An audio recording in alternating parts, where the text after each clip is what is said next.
Estamos de volta com o Jogo do Poder, hoje contando com a presença dos deputados Edson Santos, do PT, e Harold de Oliveira, do PSD.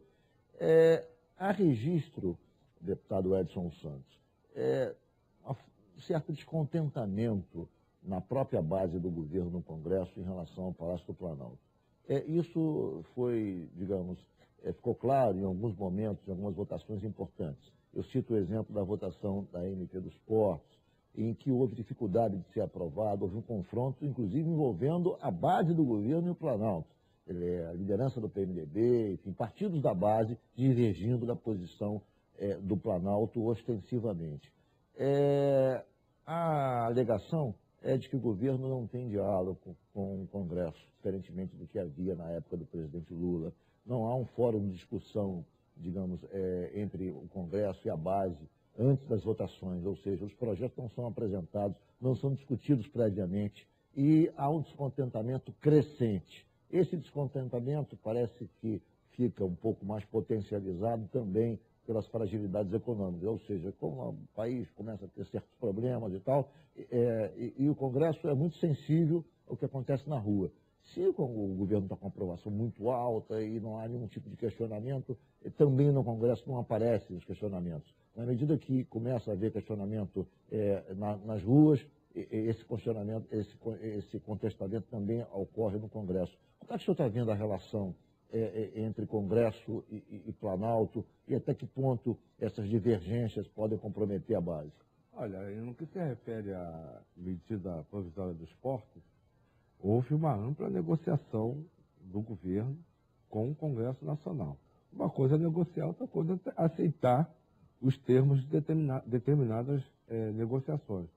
O governo da presidente Dilma teve e tem a firme determinação de garantir competitividade à economia brasileira. Os portos são um elemento assim, essencial, que é por onde entram e saem 95% das mercadorias e dos produtos que circulam no Brasil e que o Brasil exporta para o exterior. Então, o objetivo da medida provisória foi exatamente garantir competitividade a esse segmento.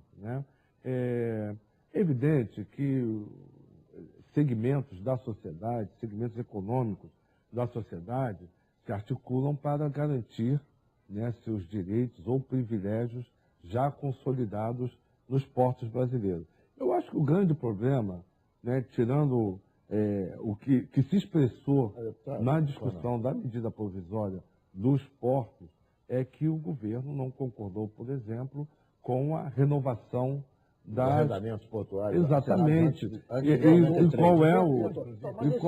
qual é o argumento? Exatamente para garantir que os nossos portos eles sejam operados de forma competitiva. Que operaram lá o acordo na votação disseram que havia o entendimento de que poderia ser feito dessa forma. E agora a presidente Dilma veta quebrando o acordo. Teria havido quebra de acordo, um acordo que permitiu a votação. Como é que o senhor vê esse tipo de acusação? O que houve, eu participei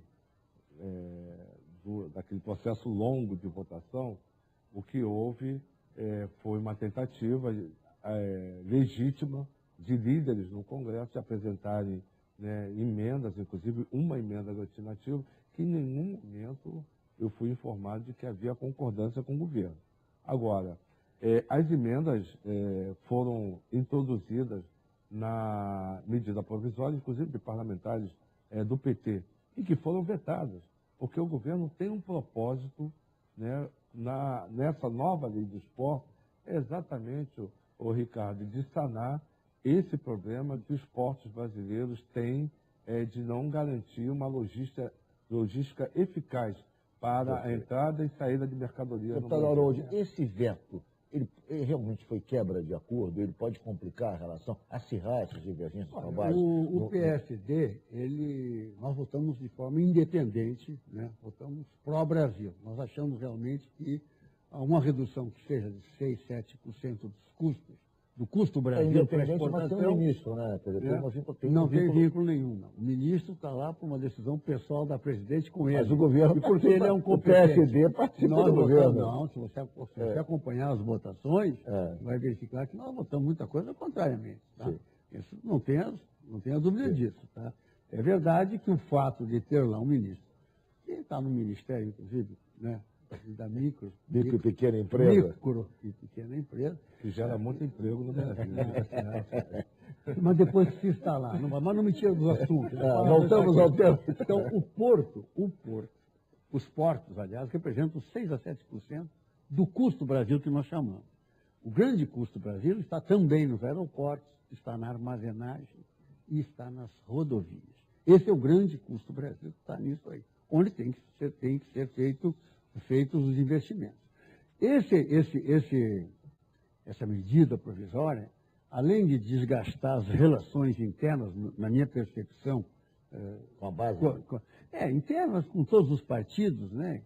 Além de desgastar, isso é normal, é do processo democrático, também desgastou o Congresso como um todo. Por quê? Porque ela foi votada na última hora e o Senado votou em algumas horas num acordo absurdo, desgastando e uma coisa, usurpando, inclusive, a nação. O presidente Renan Calheiros que não voltaria a votar nenhuma medida provisória com esse tempo exíguo, tanto que não votou aquela da energia elétrica, que exonerava a redução da exoneração da energia elétrica. Então, é verdade isso aí. Então, desgastou. Eu acredito que esse veto, referente à renovação, que era o ponto crítico dessas negociações todas, esse veto, ele vai criar ainda mais problema internamente, porque ele Pode ser derrubado? Aí acho um pouco mais difícil, como eu te falei, nós temos a capitania hereditária dos portos brasileiros. Esse dispositivo que querem introduzir, inclusive, nós apoiamos a MP, do PT, viu? Do Piauí, se não me Viu, Ricardo? Nós apoiamos a privatização sempre. Ok, eu vou fazer um rápido intervalo e voltamos em 1 minuto com o Jogo do Poder pela rede CNT.